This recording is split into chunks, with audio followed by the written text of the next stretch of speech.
The following program was made possible by the generosity of those who have determined to hold fast to the true Roman Catholic religion, as expounded by the Roman Catholic Church before the disasters of Vatican II and the so-called New Mass.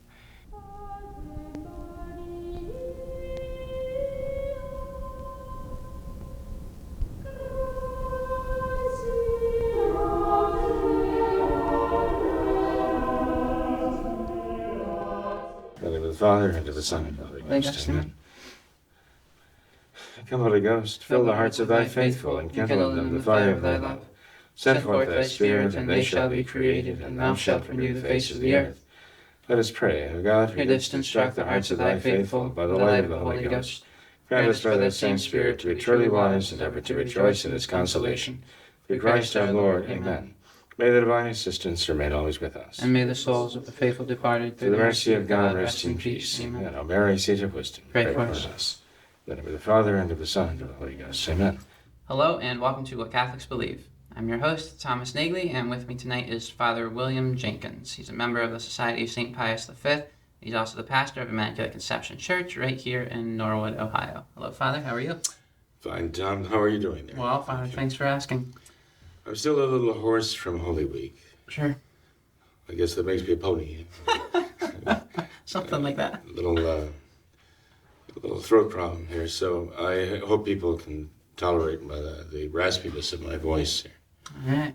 Well, Father, before we begin tonight, I just wanted to make a quick announcement concerning the podcast. We've had a lot of requests for this from our viewers to make these podcasts available, and thanks to two of our wonderful, intelligent, very helpful, very kind parishioners in New York, we finally made this possible. So it's posted on our website now at wcbohio.com. If one were to go there, they can see the podcast link there. We can download the podcast there. And this is it's a much more versatile way to listen to the program. It can be taken anywhere. It's a lot easier than having to watch the actual video on YouTube. And like I said, we received a lot of requests for this, and it's actually available now. And the short time that we've had it available, I believe we've already had over 15,000 hits on these podcasts. Is that right? that have been uploaded. So it seems that there is some effort that goes into putting this in podcast form. A lot of effort, yes, Father. Well, God bless them for doing that. Yes. That's very kind of them. Yes, definitely. It was an initiative they took upon themselves. Yes, Father.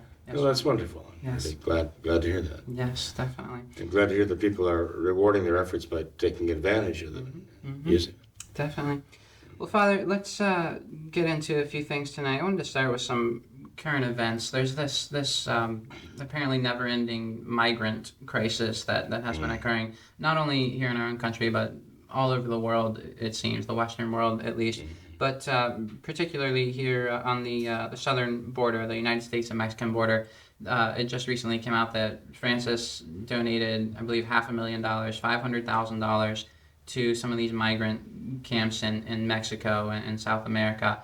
And the diocese there, the Novus Ordo diocese, have apparently been using this money to shelter and clothe and feed these migrants, these caravans of migrants that have been making their way to the United States border. So, Father, what's your take on this? Is this something that a traditional Catholic pontiff would do? I mean, on the surface, it seems very charitable to help these poor people. I believe in the statement that Francis released, he said, these poor migrant people, they're trying to flee the awful conditions in their own country. They're trying to come here to America for a better life, and the border has been shut to them. They've been locked out, left out in the cold. And Francis has been trying to do the charitable thing and help them out. So what's your take on that, Father? Is that something that a traditional Catholic pontiff would do? Is that a charitable thing to do? Well, we do know there are the 7 corporal works of mercy. Feed the hungry, right? Give drink to the thirsty, and so on. So these good works are certainly part of the Church's focus. Of course, her primary concern would be with the 7 spiritual works of mercy, because the salvation of the soul is the most important thing. Salus animarum suprema lex is the ultimate law. The supreme law of the Church is the salvation of souls, okay? Insofar as these 7 corporal works of mercy are connected with that mission, Yes, definitely. A true Catholic would see to the works of charity. We think of St. Matthew chapter 25, when our Lord tells us about the judgment and the separation of the sheep and the goats. And he says, because I was hungry and you fed me, I was thirsty and you gave me to drink, and so on. So our Lord does put a premium on these good works, and he says, if you did it for the least of my brethren, you did this for me. Okay, so as long as these acts of charity are truly charity, motivated by a love for God, they have a supernatural value. Okay? Now, with regard to this particular situation we're dealing with now, and the migrants flooding the borders, we do see actually something that is more than mere coincidence. That it is the nations of Western Europe that are being flooded by Islamic migrants, right, so-called, and they are coming in droves. And we know that George Soros, who is a one-worlder, very anti-Christian and especially anti-Christian morality person, is behind it with billions of dollars pushing this enterprise. And we know that the purpose is basically to simply drown what is left of Christendom. Now, on the southern border of the United States of America, we find these migrant caravans, as they're called, coming up through Mexico and wanting to storm the border into the United States of America. And, there are lots of people who are explaining why the Democrats are basically in favor of open borders. They say this in different ways, even denying it. They say it. they actually affirm it. The thought is that they want to bring people in who will vote for Democrats. They're trying to get ready for the election for the year 2020, the presidential election, and they want to bring in as many votes as they can. And one might argue, well, but these people are not really, citizens of the United States of America, so they would not have the right to vote. But there's good evidence that has not prevented them from voting in the past. And furthermore, President Trump has said that he's considering sending the migrants by the boatload to the sanctuary cities, right, where the migrants are protected against the laws, the immigration laws of the United States and ICE and so on.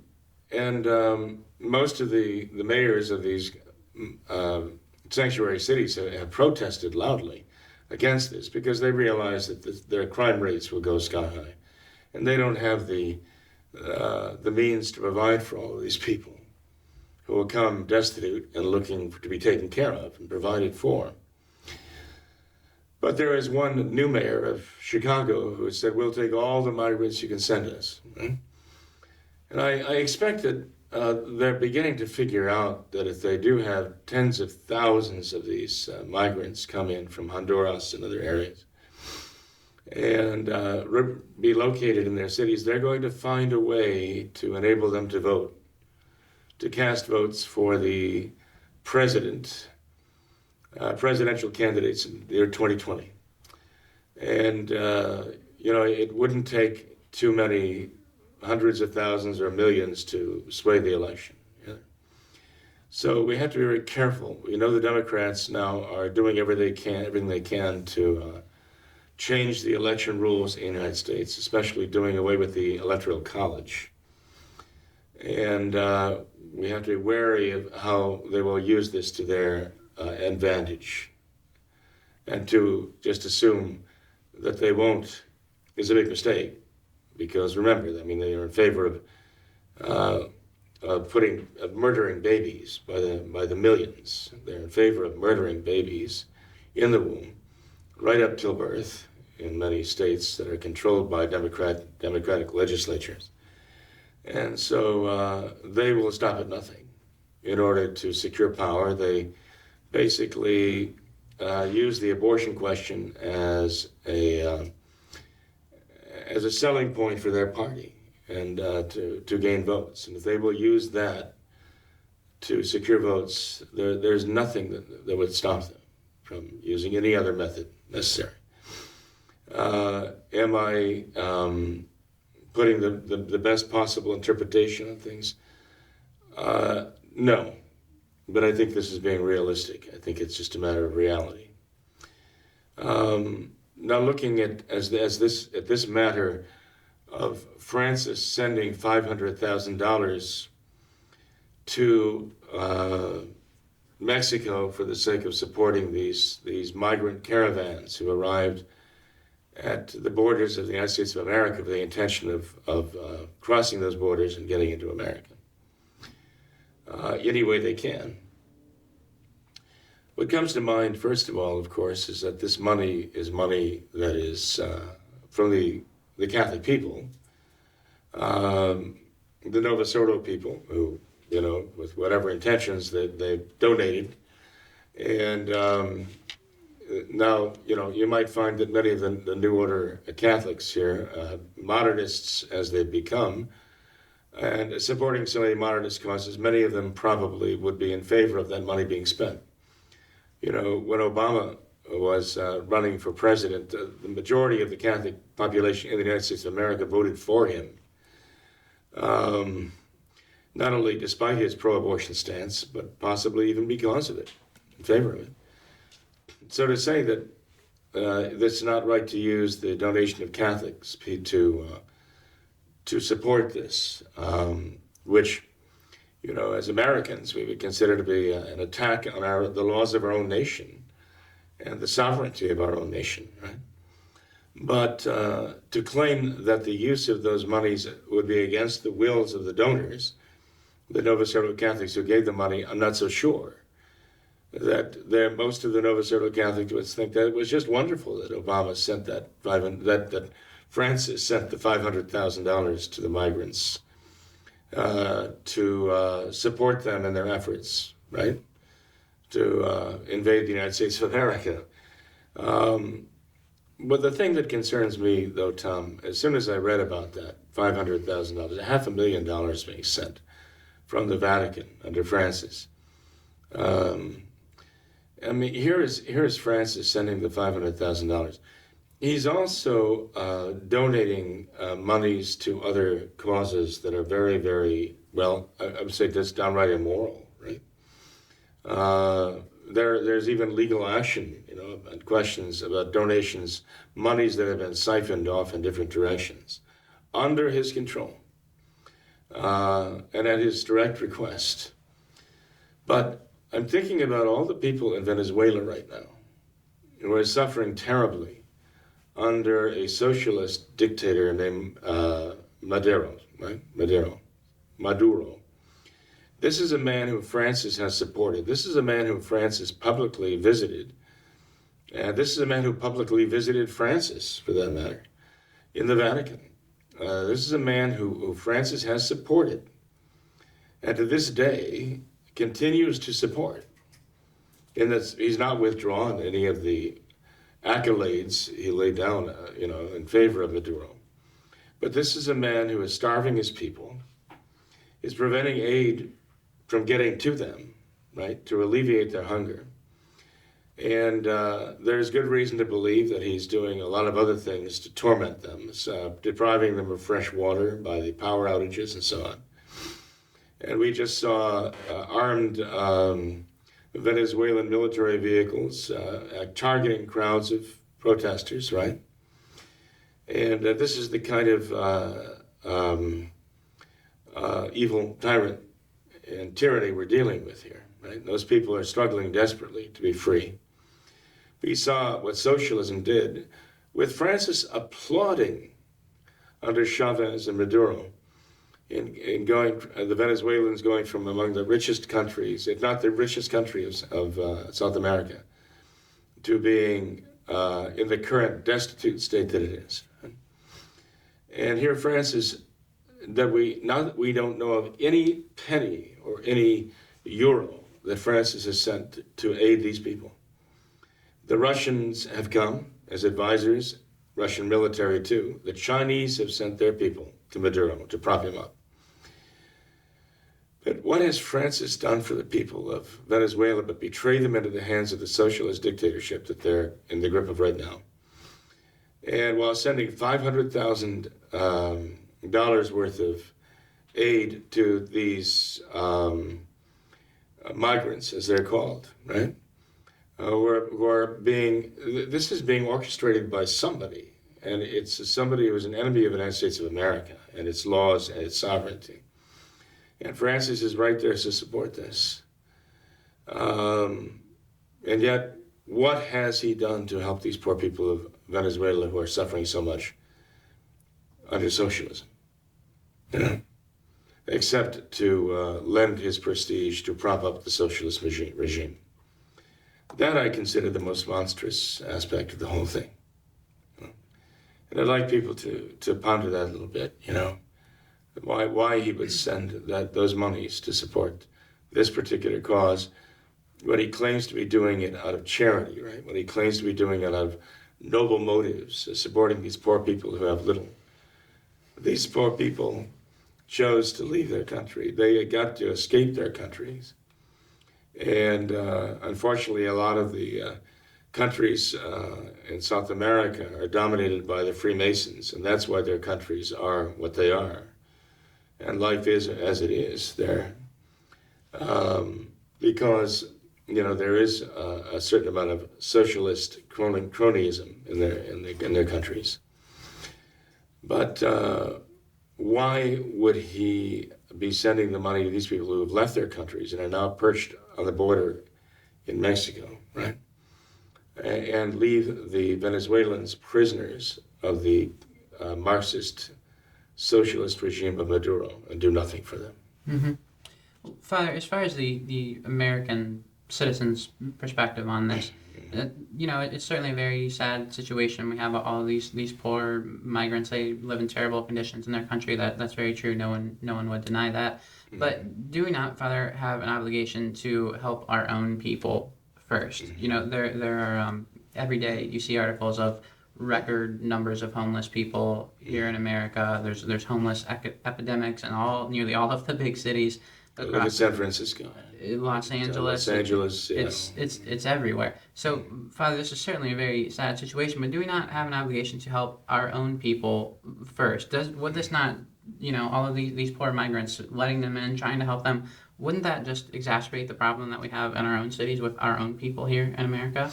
Well, it would. Yes, it certainly would, and it would exacerbate the problem we have now. That the reason why we have the situation we have right now is because of socialism.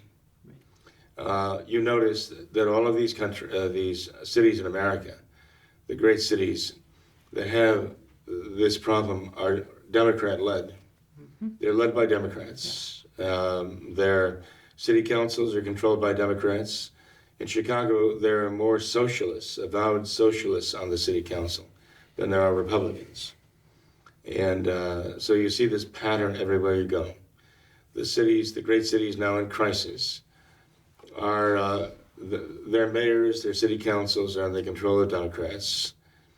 And the more the population goes downhill, the more it votes for the Democrats, because the Democrats want to dole out to them, give the public dole. And the more votes that they gain by that, and the worse the situation gets. It's a vicious circle, of course. The more they encourage this problem. Mm-hmm. I think San Francisco probably is the most shocking example of that, although Los Angeles is another fine example of that too, of a regime dictated by the Democrats' pro-socialist policies. And let's face it, that encourages anti-productivity. It doesn't encourage people to work and be productive. It encourages the opposite. Sure. It discourages productivity and rewards just sloth and those who, it rewards dependence and it discourages independence, financial independence certainly. It encourages the idea that we must look to the government. The government must take care of us. The government, again, is Big Brother, and the government will provide for us. This is to provide the foundation for a socialist government, for a socialist country. And now we all know that the ideal government would have Nancy Pelosi and Chuck Schumer, Ocasio-Cortez, and Tlaib and so on, that they would be in charge of the health care in the nation, that they would determine what health care would be available to what people. We would want Ocasio-Cortez and Nancy Pelosi and Chuck Schumer to be in charge of the food supply in the nation, to determine what food can be grown by whom, and who would be having the opportunity to obtain it and eat it and feed it to their children. We want them to have that control. That's what socialism is, right? And we say, well, why would they be in favor of it? And the answer is very obvious. Because they love power. They want to have that power. But why would anybody want to give them that power?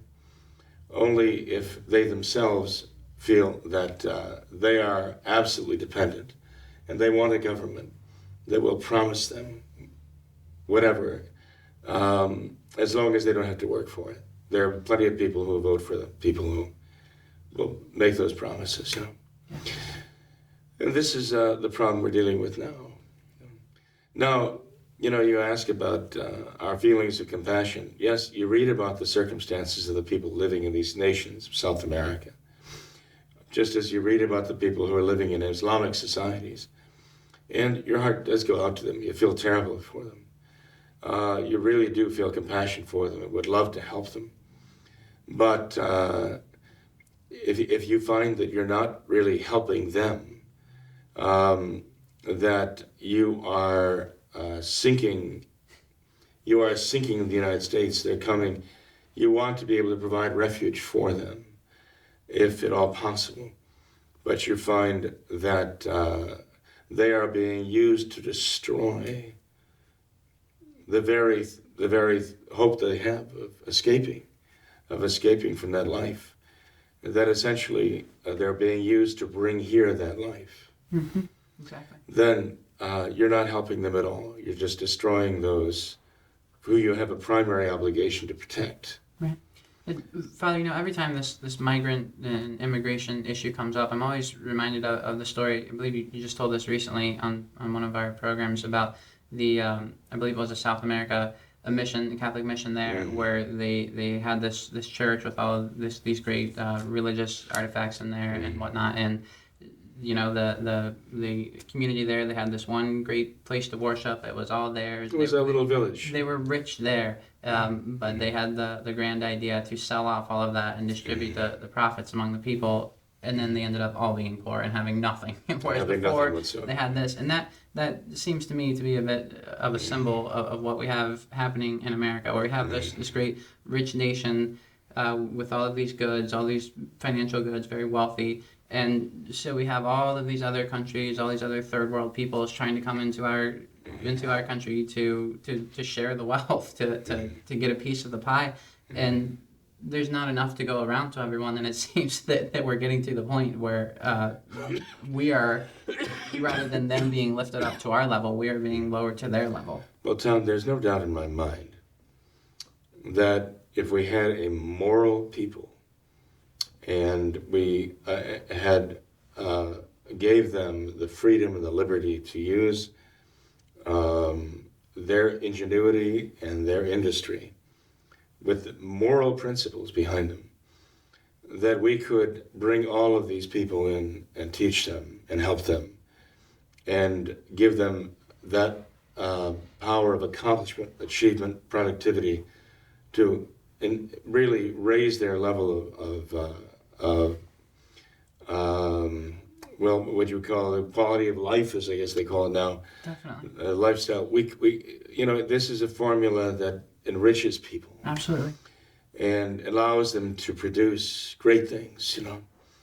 But that's not what is being done here. That's the problem.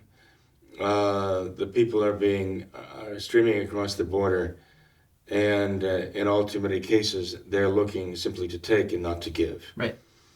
Not to become Americans, but rather to basically just devour what is American. And I see the Democrats, are all in favor of that. They do not intend to make people productive whatsoever. No. And so I believe our country, if we had the true Catholic morality, which has to be the foundation of any real civilization as such. When I say that, I mean, there are people saying, well, look at the Aztec civilization. It wasn't Christianity. No, but look at the piles of skulls.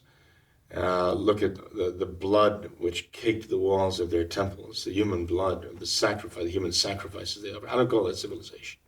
That is not civilization to me. No, I'm talking about a real Christian civilization. If you have a real Catholic morality there, that does place the God's value on human life, and then I really do believe that society can bring people in and transform them from citizens of one type of failed civilization into a false civilization, to really solid, good individuals, give them faith, give them hope, give them charity. If they come with that intention and to work and produce and make things better and lend their skills and their energies to doing so and build things up, I don't think there's a limit to everything. It's not infinite, but I believe we haven't seen the limit of what this country could do if it would be allowed to do it.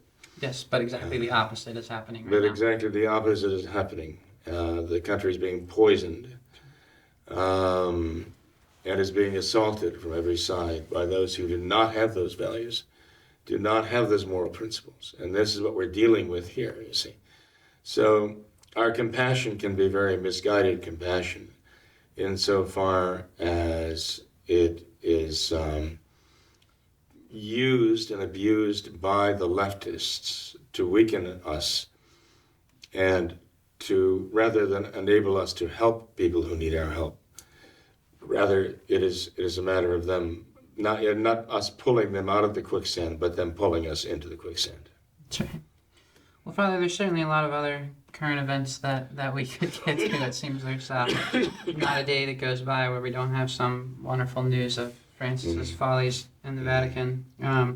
But Father, I would like to at least get to a couple emails if we could. The email inbox is overflowing as usual, and a lot of great questions. So I'd like to start with this one from a viewer who says that growing up as a young traditional Catholic in the Cincinnati area is very hard, because there are several different traditional Catholic churches that one could attend. And this viewer says, in my opinion, for the most part, the parishioners in these parishes really love the traditional faith and try hard to be good traditional Catholics.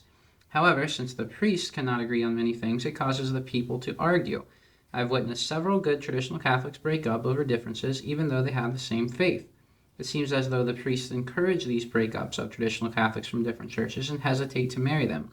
And yet, I have seen the priests marry traditional Catholics to people with no faith at all, without giving the couple as much trouble.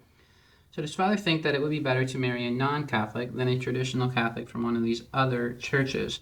And how are we supposed to handle the differences that our traditional priests do not agree on? Right.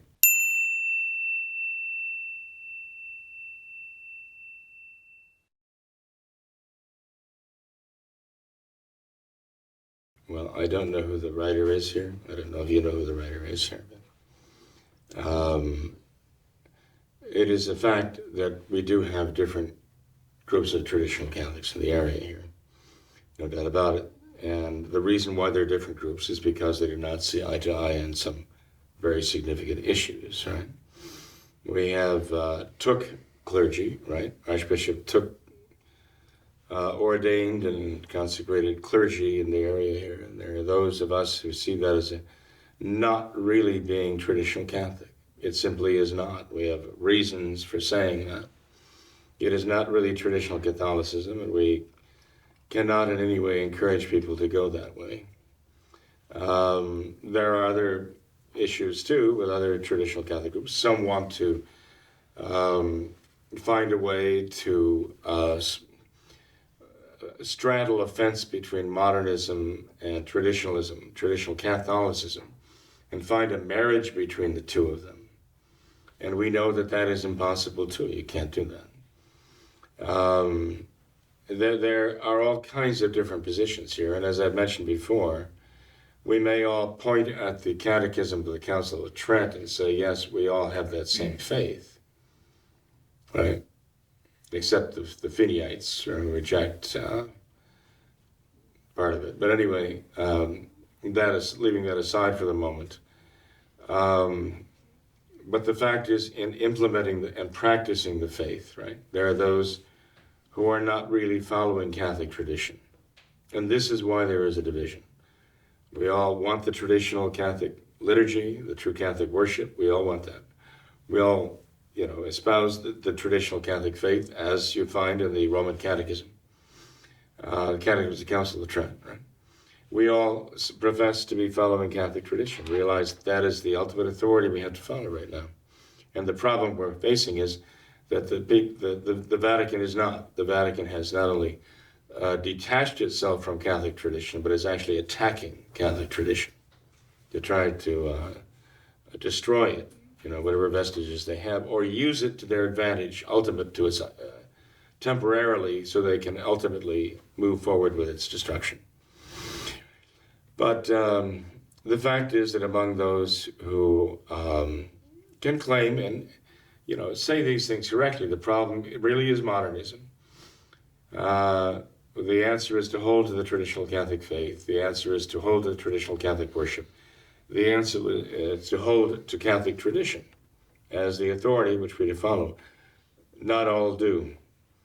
And it is where they deviate in practice from actually, when they're doing things that Catholic tradition has always condemned, then they're not following Catholic tradition, no matter what they say. And so there are some significant issues here. Now, I don't know what this man or woman who writes this, I don't know what they know or what they think they know. I don't know what they're referring to specifically. The picture they're painting is that various priests try to break up couples who are going to two different chapels, right? He or she might have instances of that, okay? All I can do is speak for myself. This is all I know of, okay? I have had young people come with a boyfriend or girlfriend, a potential fiancé from one of the other traditional Catholic chapels, and ask me, well, what is our circuit? What is the situation here? What do we have to be on guard against? I'll suggest that they do come in and sit down and talk about this together, not just individually, but together. I will also suggest then that they go and they talk it over with the other priests too, and I suggest that we all sit down and talk it over with the other priests. And I've made this offer more than once, to have the priest of the other chapels sit down and we can talk it among ourselves with the people present here, to try to help them come to at least an intelligent understanding of what's involved. I have never had any one of the other priests from the other groups agree to do that. They've just flatly refused to do that. So in any case, that's disappointing, but that's my own experience, okay? It is true, I would not want one of our own young people here marrying someone who is going to a Took chapel and would take their children to the Took chapel, because I believe that is simply, despite all appearances to the contrary, not traditional Catholicism, because it has at its very foundation a violation of traditional Catholicism and is doing something that the traditional Catholic faith has always rejected, always condemned. Again, I consider that to be fraudulent. Now, there are many people involved in it who think it's the right thing to do. They can follow their conscience. I cannot. I assume they're following their consciences and doing what they believe is the right thing to do. I believe it is the wrong thing to do, and I cannot follow their conscience. I have to follow my own. I believe it is absolutely wrong to do that, to be associated with the clergy, okay? And I would tell someone who came to me, a young person who came to me, and said, well, I want to, go with somebody and eventually perhaps marry somebody from one of those other chapels. And I would say, well, I cannot be a part of that. I cannot support that. And I would say at least this, you owe it to, your future, your children, to have them come sit down and talk about it. And I would not object to you going and talking it over with that clergy over there either. If they insist that it has to be both ways, I would say, okay, I can understand from their point of view. It would sound like the fair thing to do. And I would even suggest, as I said, that we all sit down together and talk it over. But bottom line, I would say, well, if this is your decision to go ahead with this, you've got to realize it really is a mixed marriage in the sense that I do not consider that, the Society of St. Pius V does not consider that to be really the practice of traditional Catholicism. And they might say, but they have the traditional Mass. You might say, well, yeah, but you have the Diocese of Covington has the Latin Mass from 1962. That doesn't make them traditional Catholics, They're still modernists, right? And say, but they follow the Catechism of the Council of Trent. You'd say, well, yeah, but there are others who, will insist that that's what they believe, but what they're actually doing does not conform to traditional Catholic practice at its root, at its heart. Maybe they have all the bells ringing at all the right times, but when you're basing this on the fact that somebody consecrated non-Catholics as bishops and the church condemns that, then you're going to the very heart of the matter of what it is to commit a crime against the integrity of the faith and the unity of the church. If they do what Archbishop Took did, and you just kind of wave that off as saying, oh, that's unfortunate, but it has no practical consequence for us. Well, how could you say something as grave as that has no practical consequence? You simply have to turn a blind eye to it and say, well, it doesn't count. Mm-hmm. And this is what the modernists do. That doesn't count. So it does count, and we can't just turn a blind eye to it. If that's what this person is writing about, I don't know. As it happened, I've had people, for example, from other traditional chapels come and sit down and talk about things, and often, sometimes they'll come in, let's say a boyfriend or a girlfriend, a potential fiancé for one of our own young people here, and say, well, I have this issue with your position on the Pope, and he's asking, well, what is our position on the Pope? And they don't know. Right. They've just been told whatever by the clergy on the other side of the river, on the other side of the state, on the other side of the country, on the side of the world, whatever it is. They've just been told, and they accepted it as though it were divine revelation that must be our position. And it's not. It's not our position. And I try to explain it to them, and so they understand that, because I don't want that to be an issue down the road. If they do get married, and it's a valid marriage, I don't want that to be an issue between the husband and the wife, and certainly not when it comes to the raising of the children. I do notice one thing, though, that once they get this in their mind, what they're told our position is, I can explain it to them any number of times, and they always seem to default back to what they were originally told, not to what the facts are for some reason. So, if I foresee that it's going to be a problem in the marriage, I will tell them. Mm-hmm. That I can see that you're trying to find some common ground on a very important issue, and not only is one of you, maybe you're both compromising to find some little, narrow area where you can pretend to agree. But in the long run, for a marriage, this is not a healthy situation. That's right. Yeah. So, this person who's writing may see it merely as a matter of, well, this is romance, and they really have the same faith, so why is this the issue? They don't consider that to be a very big issue. But generally, when the people come and sit down with me at the table, You're sitting down there because it is important to them. The issue is important to at least one of them, Sure. usually to both of them. Definitely. Just speaking from the perspective of a married person, I can say, any Catholic couple, that the Catholic religion is going to be the very center of their married life, their family life. Everything else they do revolves around, should at least revolve around that. And if they cannot agree on this most basic tenet, the thing that influences everything else they do in life, if they're not in complete agreement on this, there'll be nothing but fighting and discord. It's not going. Well, imagine, a girl, a woman. You don't want a girl getting married. Imagine a young woman marrying a young man, and they have not agreed, but they've tried to kind of cover over the disagreement at the time as to whether it's okay to go to an indult mass or a diocesan 1962 liturgy, whether it's okay to do that or not. And they haven't resolved that. They've just decided to ignore it. But then the issue comes up after 6 months or a year of marriage that one wants to go there, and 3 years later take the children to the local diocesan Latin mass, and the other party says, well, I didn't agree with that when we got married, but that doesn't count now. But I thought it was okay when we got married. And now they have a disagreement about that.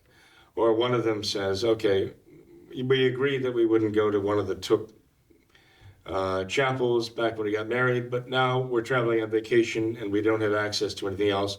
So I'm taking the children, I'm going to go off to the local Took chapel there. And you say, but I was against that. Well, that was then, this is now. Or, even for the first child, okay, they get married and 10 months later they're having a baptism for a baby. And they want to have a Novus Ordo Uncle Remus come in and be the godfather for the baby, right? The godparent for the baby. And he's going to the Novus Ordo. Maybe he's not going anywhere. Maybe he's just not practicing anything at all. But one of them thinks it's perfectly okay. And maybe if they're, for example, going to an SSPX chapel, it might be okay to have a Novus Ordo godparent. But, a traditional Catholic would say, no, that's not the mind of the church to have a modernist as godparent of our child. Our child's going to be raised, we said, as a traditional Catholic, and that means that, according to the mind of the church, they should have traditional Catholic godparents. And no, we do not want, the mother or the father do not want the Novus Ordo, your uncle, Theodore, being the Novus Ordo godparent of my son or my daughter here. And then they find out that this is they've been trying to gloss over the issue, and now it's an issue. Now it is becoming an issue and a source of division. And if it is a source of division, it's certainly not the source. There are going to be multiple sources of division. And so I would actually say that even the priests whom I don't see eye to eye with and the things that they're doing, that I think they're doing things that are contrary to Catholic tradition. I would hope that each one of us would all agree on this, that it's a bad idea to rush it all under the carpet for the sake of the wedding day and then deal with the consequences afterwards. I think we'd all agree prudently that that is not a good idea. Okay. All right, well, Father, let's move on to another email. In our last program, we talked about this idea of, in the introduction to the program, you say the disasters of Vatican II and the so-called New Mass and how that can possibly turn off some would-be traditional Catholics, perhaps some conservative Novus Ordo Catholics. And just to kind of paraphrase, we received several emails from people replying with their experiences around this. And just the general consensus among those who emailed in, they said that in fact a lot of what you do say does overlap with what a lot of conservative Novus Ordo Catholics will think and say. The problem is, though, that that they know that you have this position of being against the modernist popes, the Paul VI and John Paul II, and so many of these Novus Ordo, conservative Novus Ordo Catholics have really staked their entire religion, their entire faith on these popes and what they have done. So even though some of them may agree, yes, all kinds of bad things have come in, we want tradition, we want things to go back to the way they were, but we have placed our entire faith really in these modernist popes, and we cannot go against them because we have to be obedient to the Pope. Interesting that they would respond that way. It's very revealing. It seems that is really the prevailing viewpoint, according to the... But you see, I think that indicates there's nothing I can do about that. I mean, even if what I'm saying in the introduction about the so-called New Mass, the disasters of Vatican II, I mean, as people, what I gather you're saying is that they might agree with that terminology in itself, but they don't like that. I'm coming from the standpoint that all this creates a practical and reasonable doubt, an objective doubt about whether these are legitimate popes or not. Right. Even if I'm not coming out and just saying absolutely, I can say dogmatically on the basis of my authority as Father Jenkins that they are not popes and cannot be popes, and you can't believe they're popes, and if you think they're popes, you're not Catholic. I don't say any of that, right? I'm just saying that there is a very serious and reasonable objective doubt about their papacy, the legitimacy of their papacy because of their modernism and the evil things they've done. Now, these are people who may agree, yet, yes, the times we're in are unprecedented. We've never seen popes do things like this before. And they might agree with that. And they might say, therefore, we can't necessarily presume to have the answers. The Church has judged cases before of errant popes, but never anything like this. So why they necessarily say this is the one thing you can't question. No one can question whether they're really popes or not. Absolutely, a priori, you must never raise that question. And that's about the only thing you can't. Well, just recently. I think even just today, as a matter of fact, April 30th, the feast of St. Catherine of Siena.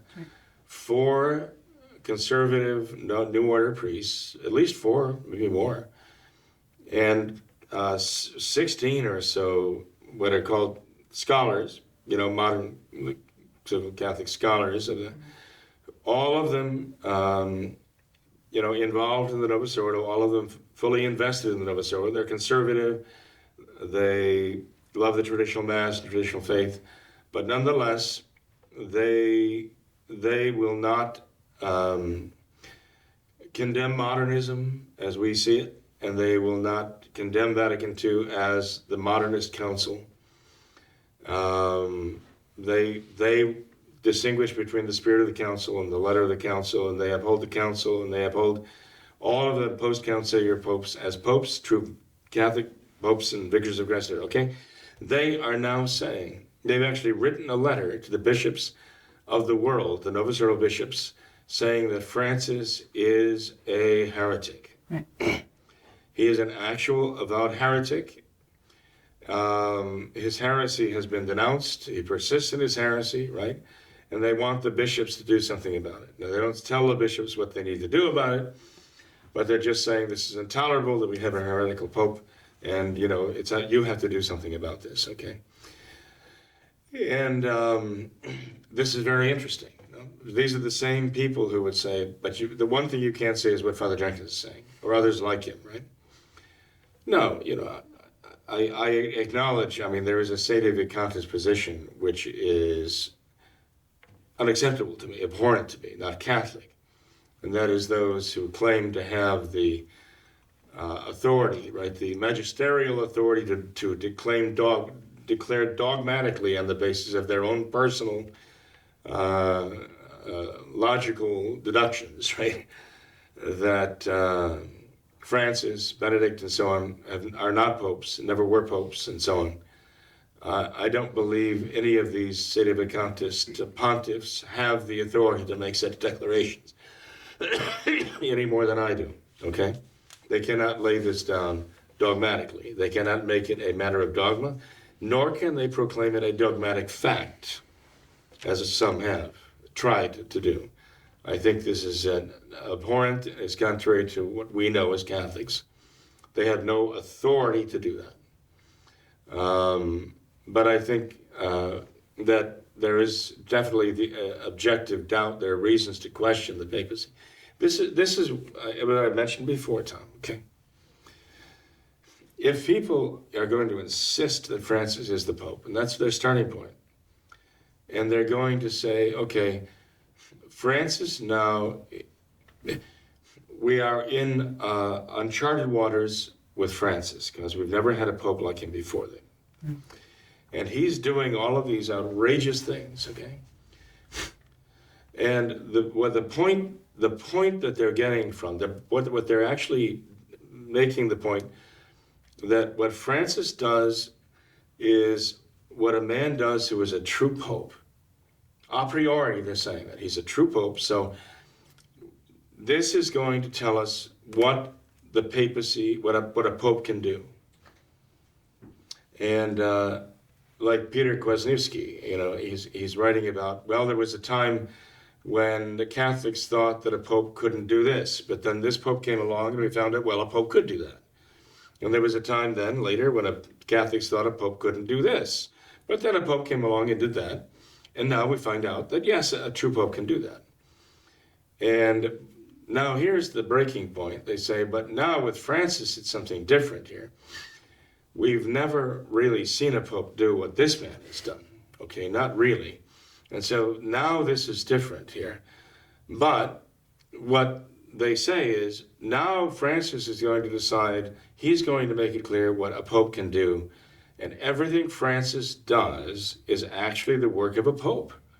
So for them, Francis is actually dictating what a Pope can do. He's giving them the very concept of the new papacy. What can a Pope do? And the answer is whatever Francis does, a Catholic Pope can do and still be the Pope, period. I mean, because by definition, Francis is the Pope, and you can't question it. So obviously, if he does something, a Pope must be able to do that, no matter how bad it is, no matter how anti-Catholic it is. And here's a man who is doing his level worst to destroy the very foundations of the church as an institution. He's redesigning the government of the church. In June, we're supposed to have some new apostolic constitution of his worked out by what's left of his gang of 9 cardinals, many of whom, at least half of whom, were charged with covering up the abuse scandal. Now it's down to 6, okay? And they've come out, I mean, these very, very notoriously anti-Catholic, like Maradiaga and the rest of them, okay, have come up with this new design for the government of the church. And they are making this dicastery for the evangelization of peoples to be like the super dicastery over all of the other departments, right? And that is going to devour what was left of the Holy Office, or what was the Congregation to the Doctrine of the Faith. Mm-hmm. Now this new dicastery for this evangelization of people is going to devour that. And it is going to become this gigantic juggernaut which will take precedence over everything else. So now you're going to find that this is global warming, climate change is going to be the new doctrine of the church, right? The immigration issue, all of these things, right? Adultery in the church, right? And this whole new concept of morality that Francis brought in, which is the old concept of immorality or amorality, which he now is introducing as the new Catholic morality. That is now going to be the ultimate message of the church. And this is what this man is doing. And they're saying, well, whatever he does, I mean, this Pope must be able to do it because he's the Pope, right? You can't question that. So ultimately what these men are doing, I mean, all of the most conservative of the Novus Ordos who are just harping on this line that Francis is the Pope. He's the Pope. What can you do? He's the Pope. All of these men are actually empowering Francis to destroy the church. They are empowering him to do that. They're not just what we call being in denial. They're not just in what else, other psychological terms they use these days, right? They are actually empowering him by saying, well, whatever he does, I mean, it's got to be the work of a Pope. And that's what we have to see the papacy is. What Francis is, that is the papacy. They are his primary allies in the destruction that he's causing right now. And really his primary target, what he's really destroying, is the very Catholic concept of the papacy. Because by the time he's done, as long as these people let him be on this rampage and say, well, whatever he does is the work of a pope, and it in no ways takes away the papacy from him. And popes must be capable of doing this. He is going to leave not one shred of the very concept of the Catholic papacy left. He's going to completely obliterate everything. And these people, these men, will have no one to blame but themselves for enabling him, empowering him to do this, because they will not acknowledge the fact that, there's a point now where we arrive where we really have to begin to question whether or not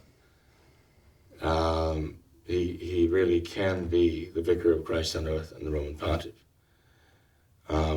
Anyway, this is where I see the grave damage that they're doing to the people who still have the faith but are holding on for dear life to this Mad Hatter's Tea Party riot of the Mad Hatter, Francis. And these are the people who are keeping them securely seatbelted in this kamikaze ride Francis is taking people on right now. So you see, even when they write this letter to the bishops of the Novus Ordo and they say, look, he's a heretic, okay? They don't even name the worst things that he's done and said, okay? But they single out a certain number of things that he's said and done, okay?